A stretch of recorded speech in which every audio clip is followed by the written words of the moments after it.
नमस्कार दोस्तों। आज मैं आप सभी के समक्ष श्री सत्यनारायण भगवान की संपूर्ण कथा प्रस्तुत कर रही हूँ। आइए शुरू करते हैं। भजमन नारायण नारायण हरि हरि। एक समय की बात है, नैमिषारण्य तीर्थ में सौनकादि 88,000 ऋषियों ने श्री सूत जी से पूछा, हे प्रभु, इस कलयुग में विद्या विद्या रहित मनुष्यों को प्रभु भक्ति किस प्रकार मिल सकती है तथा उनका उद्धार कैसे होगा। हे मुनि श्रेष्ठ, कोई ऐसा तप बताइए जिससे थोड़े ही समय में पुण्य मिले और मनोवांछित फल की प्राप्ति हो जाए। हम इस प्रकार की कथा सुनने की इच्छा रखते हैं। सर्वशास्त्रों के ज्ञाता सूत जी बोले, हे वैष्णवों, मैं पूज्य ऋषियों, आप सभी ने प्राणियों के हित की बात पूछी है, इसलिए मैं आप सभी को एक ऐसे श्रेष्ठ व्रत के बारे में बताऊंगा जिसे नारद जी ने लक्ष्मी नारायण भगवान से पूछा था और लक्ष्मीपति ने मुनि श्रेष्ठ नारद जी से कहा था। अब आप सब इसे ध्यानपूर्वक सुनिए। एक समय देवर्षि नारद दूसरों के हित की इच्छा के लिए अनेकों लोकों में घूमते हुए मृत्यु लोक में आ पहुँचे। यहाँ उन्होंने अनेक योनियों में से जन्मी सभी मनुष्यों को अपने कर्मों द्वारा अनेक दुखों से पीड़ित देखा। उनका दुख देखकर नारद जी सोचने लगे, ये कि कैसा यत्न किया जाए जिसको करने से निश्चित रूप से मनुष्य के दुखों का अंत हो जाए। इस विचार पर मनन करते हुए वह विष्णु लोक में गए। वहां पर देवों के देव नारायण की स्तुति करने लगे, जिनके हाथों में शंख चक्र गदा और पद्म और गले में बैजंती माला पहने हुए थे। स्तुति करते हुए नारद जी बोले, हे भगवान, आप अत्यंत शक्ति से संपन्न हैं। मन तथा वाणी भी आपको नहीं पा सकती। आपका आदि मध्य तथा अंत नहीं है। हे निर्गुण स्वरूप, सृष्टि के कारण भक्तों के दुखों को दूर करने वाले हैं, आपको मेरा नमस्कार है। नारद जी की स्तुति सुनकर भगवान विष्णु बोले, हे मुनि श्रेष्ठ, आपके मन में क्या बात है? आप किस काम के लिए यहाँ पधारे हैं, उसे निसंकोच कहिए। तब नारद मुनि बोले, मृत्यु लोक में अनेक योनियों में जन्म मनुष्य अपने कर्मों के द्वारा अनेकों दुखों से दुखी हो रहे हैं। हे नाथ, यदि आप मुझ पर दया रखते हो तो बताइए कि वह मनुष्य थोड़े से प्रयास से ही अपने दुखों से कैसे छुटकारा पा सकता है। तब श्री हरि भगवान बोले, नारद, मनुष्य की भलाई के लिए तुमने बहुत अच्छी बात पूछी है, जिसको करने से मनुष्य मुंह से छूट जाता है। आज मैं वह बात बताता हूँ। स्वर्ग लोक तथा मृत्यु लोक दोनों में एक दुर्लभ उत्तम व्रत है जो पुण्य देने वाला है। आज तुम्हारी भक्ति से प्रसन्न होकर मैं तुम्हें वह व्रत बताता हूँ। श्री सत्यनारायण भगवान का व्रत पूरे विधि विधान से करके मनुष्य तुरंत ही सुख को भोग कर मृत्यु के समय मोक्ष को प्राप्त करता है। भगवान श्री हरि के वचन सुनकर नारद जी ने कहा, इस व्रत का फल क्या है और इसका विधान क्या है? सर्वप्रथम इस व्रत को किसने किया था और यह व्रत कब करना चाहिए? हे भगवान, मुझे विस्तार से कहे। तब नारद जी की बात सुनकर श्री हरि विष्णु जी बोले, दुख तथा शोक को दूर करने वाला यह सत्यनारायण व्रत सभी स्थानों पर विजय दिलाने वाला है। मनुष्य को भक्ति तथा श्रद्धा के साथ शाम के समय श्री सत्यनारायण भगवान की पूजा धर्मपरायण होकर ब्राह्मणों तथा बंधुओं के साथ करनी चाहिए। भक्ति भाव से ही नैवेद्य, केले का फल, दूध, घी और गेहूं के आटा सवाया में गेहूं के स्थान पर साठी का आटा, शक्कर तथा गुड़ लेकर सभी भक्ष्य योग पदार्थों को भगवान को भोग लगाएं। ब्राह्मणों सहित बंधु बांधवों को भोजन करवाएं। उसके बाद स्वयं भोजन करें। भजन कीर्तन के साथ भगवान की भक्ति में लीन हो जाए। इस तरह से सत्यनारायण भगवान का व्रत करने पर मनुष्य की सारी इच्छाएं निश्चित रूप से पूरी होती है।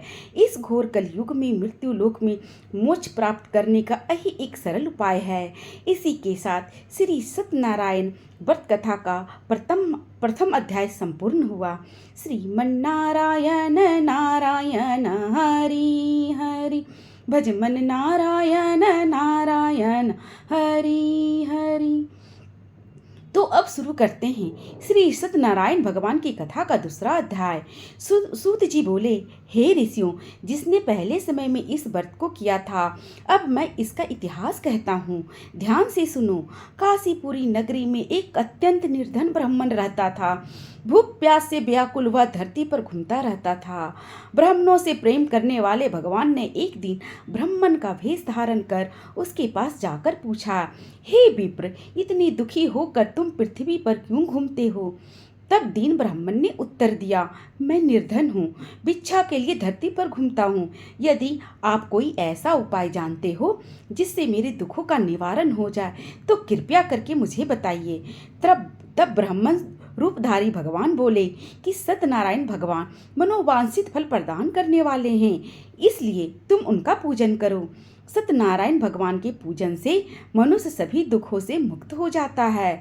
ब्राह्मण बनकर आए सत्यनारायण भगवान उस निर्धन ब्राह्मण को व्रत का सारा विधान बताकर अंतर्ध्यान हो गए। तब वह दीन ब्राह्मण मन ही मन सोचने लगा कि जिस व्रत को वृद्ध ब्राह्मण करने को कहा गया है, मैं उसे जरूर करूँगा। यह निश्चय करने के बाद उसे रात में नींद नहीं आई। वह सुबह उठकर सत्यनारायण भगवान का व्रत का निश्चय करके भिक्षा के लिए चला गया। उस दिन निर्धन ब्राह्मण को भिक्षा में बहुत धन मिला, जिससे उसको बंधु बांधवों के साथ मिलकर श्री सत्यनारायण भगवान का व्रत संपन्न किया। भगवान सत्यनारायण का व्रत करने के बाद वह निर्धन ब्राह्मण सभी दुखों से छूट गया और अनेक प्रकार की संपत्तियों से युक्त हो गया था। उसी समय यह ब्राह्मण हर मास इस व्रत को करने लगा। इस प्रकार से सत्यनारायण भगवान के व्रत को जो मनुष्य करेगा वह सभी प्रकार के पापों से छूटकर मोक्ष को प्राप्त करेगा। सूत जी बोले, श्री नारायण भगवान द्वारा नारद जी को बताए गए श्री सत्यनारायण व्रत को मैंने तुम्हें बताया है। हे विप्र, अब मैं क्या बताऊं? तब ऋषियों ने कहा, हे मुनिवर, संसार में उस विप्र से सुनकर और किस किस ने इस व्रत को किया, हम इस बात को सुनना चाहते हैं और इसके लिए हमारे मन में श्रद्धा भाव है। सूत जी बोले, हे मुनियों, जिसने इस व्रत को किया है वह सब सुनो। एक समय वही ब्राह्मण अपने बंधु बांधवों के साथ श्री सत्यनारायण भगवान के व्रत की तैयारी कर रहा था। उसी समय एक लकड़ी बेचने वाला बुढ़ा आदमी वहां आया तो लकड़ियां बाहर रखकर अंदर ब्राह्मण के घर में गया। प्यास से दुखी वह लकड़हारा उन सभी को व्रत करते देख ब्राह्मण को नमस्कार करके पूछने लगा कि आप यह क्या कर रहे हैं तथा इसको करने से क्या फल मिलेगा, कृपया करके मुझे भी बताएं। तब ब्राह्मण ने बताया, ये सब मनोकामनाओं को पूर्ण करने वाला यह सत्यनारायण भगवान का व्रत है। इनकी कृपा से मेरे घर में धन्य धान्य की वृद्धि हुई है। ब्राह्मण से सत्यनारायण व्रत की महिमा को जानकर लकड़हारा बहुत प्रसन्न हुआ। फिर वह चरणामृत और प्रसाद लेकर अपने घर गया। लकड़हारे ने मन ही मन संकल्प लिया कि लकड़ी बेचने से जो धन मिलेगा उसी से मैं श्री सत्यनारायण भगवान का उत्तम व्रत करूंगा। मन में इस विचार को ले वह बूढ़ा आदमी सिर पर लकड़ियां रखकर उस नगर में बेचने गया जहां धनी लोग ज्यादा रहते थे। उस नगर में उसे अपने लकड़ियों का दाम पहले से 4 गुना अधिक मिला। वह प्रसन्न होकर केले, शक्कर, घी, दूध, दही, गेहूं का आटा और सत्यनारायण भगवान के व्रत की सभी सामग्री लेकर अपने घर गया। वहां उसने अपने बंधु बांधवों को बुलाकर पूरे विधि विधान से सत्यनारायण भगवान का पूजन और व्रत किया। इस व्रत के प्रभाव से वह बूढ़ा लकड़हारा धन्य धान तथा पुत्र आदि से युक्त होकर संसार के सभी सुखों को भोग कर अंत में वैकुंठ धाम को चला गया।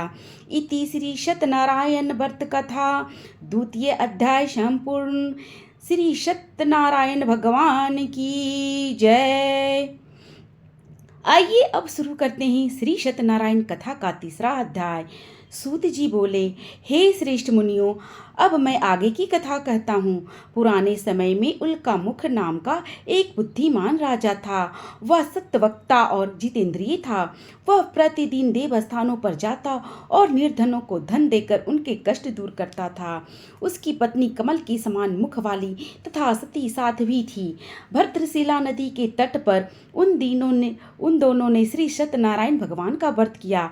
उसी समय साधु नामक एक वैश्य आ गया। उसके पास पास व्यापार करने के लिए उसके पास बहुत सा धन भी था। राजा को व्रत करते देख वह विनय के साथ पूछने लगा, हे राजन, भक्ति भाव से पूर्ण होकर आप यह सब क्या कर रहे हैं? कृपया करके मुझे भी बताएं।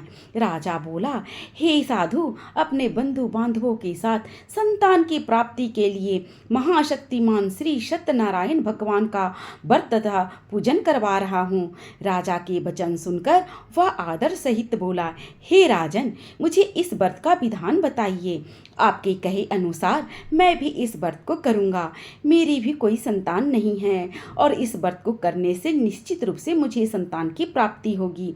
राजा के से व्रत का सारा विधान सुनकर वह व्यापार से निवृत्त होकर अपने घर जाकर अपनी पत्नी को संतान देने वाला इस महान व्रत का वर्णन कह सुनाया और कहा कि जब मेरी संतान होगी तब मैं भी इस व्रत को करूँगा। इस तरह के वचन अपनी पत्नी लीलावती से कहे। श्री सत्यनारायण भगवान की कृपा से लीलावती गर्भवती हो गई और 10वें महीने में उसने एक सुंदर कन्या को जन्म दिया। वह कन्या चंद्रमा की कलाओं की तरह दिनों दिन ऐसे बढ़ने लगी जैसे शुक्ल पक्ष का चंद्रमा बढ़ता है। माता पिता ने अपनी कन्या का नाम कलावती रखा। एक दिन लीलावती ने बड़े ही मधुर शब्दों में अपने पति को याद दिलाया कि आपने सत्यनारायण भगवान के जिस व्रत को करने का संकल्प लिया था उसे करने का समय आ गया है। अब आप इस व्रत को कीजिए। साधु बोला, हे प्रिय, मैं इस व्रत को पुत्री के विवाह पर करूँगा। इस प्रकार अपनी पत्नी को आश्वासन देकर वह नगर में चला गया। जब कलावती विवाह के योग हुई तो उसके पिता ने तुरंत ही दूत को बुलाया और कहा कि मेरी कन्या के योग वर देख कर आओ।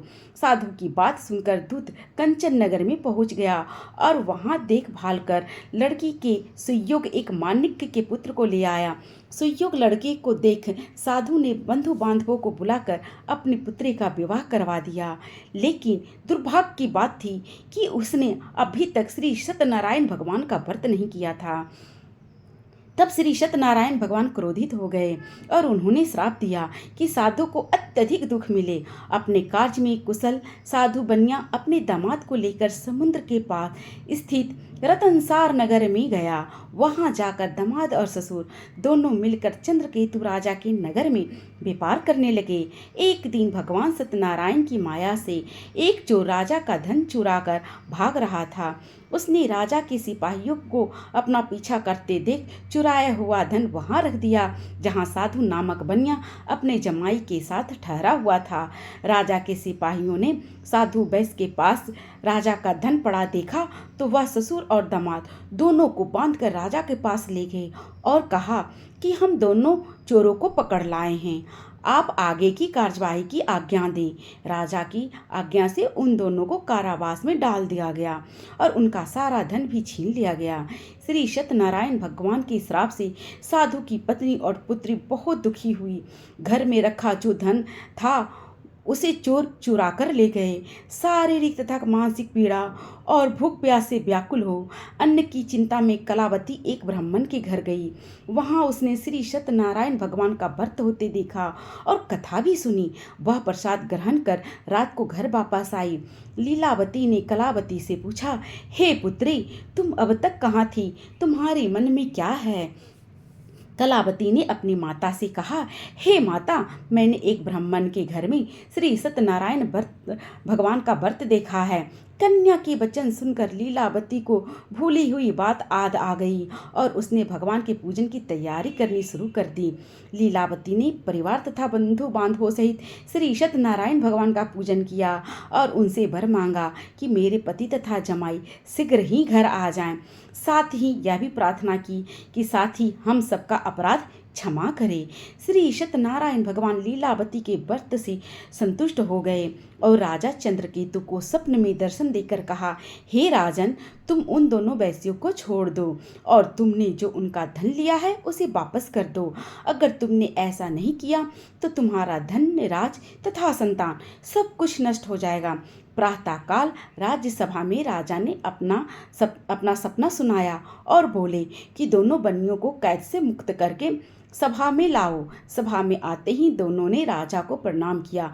तब राजा मीठी वाणी में बोला, हे महानुभावों, भाग्यवश ऐसा कठिन दुख तुम्हें प्राप्त हुआ है, लेकिन अब तुम्हें कोई भय नहीं है। इतना कहकर राजा ने उन दोनों को नए वस्त्र आभूषण भी पहनाए और जितना धन लिया था उससे दुगना धन वापस किया।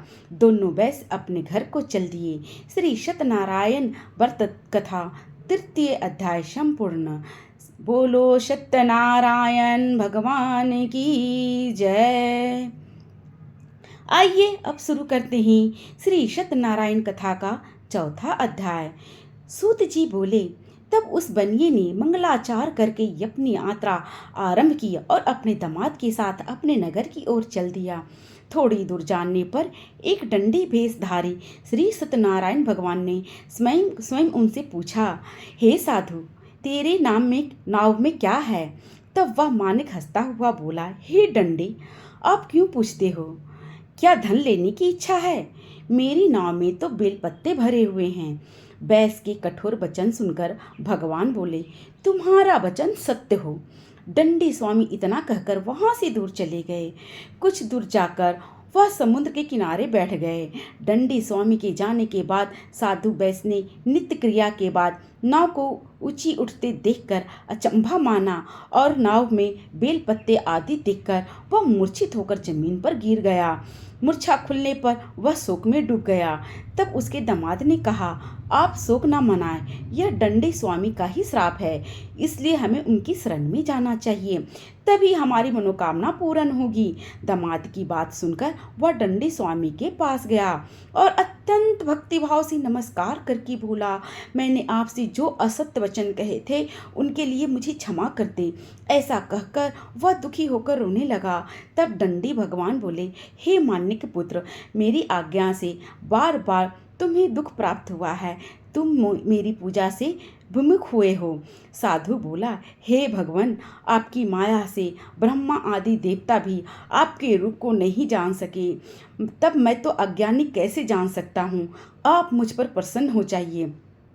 अब मैं सामर्थ्य के अनुसार आपकी पूजा करूंगा। हे प्रभु, मेरी रक्षा कीजिए और पहले की तरह मेरी नौका में धन भर दीजिए। साधु बैस के भक्तिपूर्वक वचन सुनकर भगवान श्री सत्यनारायण देव प्रसन्न हो गए और उसकी इच्छा अनुसार वरदान देकर अंतर्ध्यान हो गए। तब वह ससुर और दामाद जब नाव पर आए तो नाव में धन से भरी हुई थी। यह चमत्कार देख उन्होंने पूरे भक्ति भाव के साथ वहीं पर श्री सत्यनारायण भगवान का पूजन किया और अपने नगर की ओर प्रस्थान किया।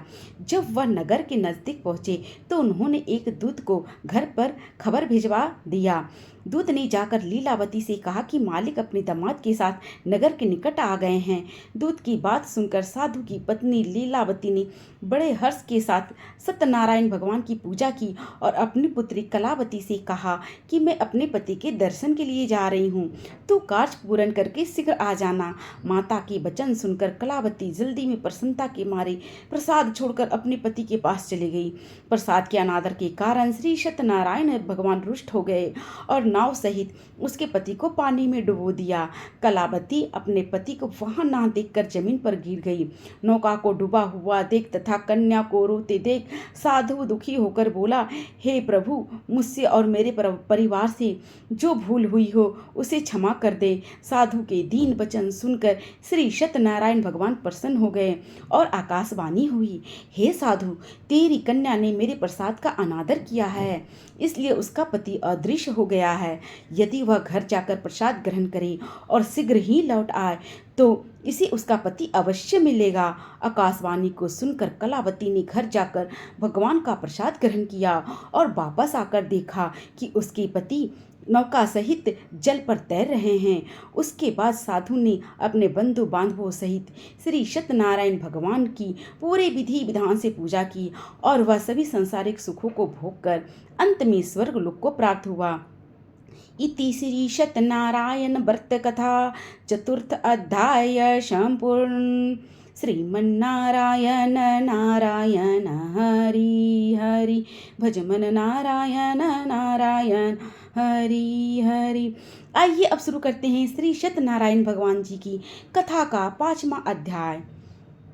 सूत जी बोले, हे ऋषियों, अब मैं एक कथा और सुनाता हूँ, उसे ध्यानपूर्वक सुनिए। प्रजापालन में लीन तुंगध्वज नाम का एक राजा राज करता था। उसने भगवान प्रसाद त्याग कर बहुत दुख सहन किया। एक बार वह वन में जाकर वन पशुओं को मारकर बड़ के पेड़ के नीचे बैठ गया।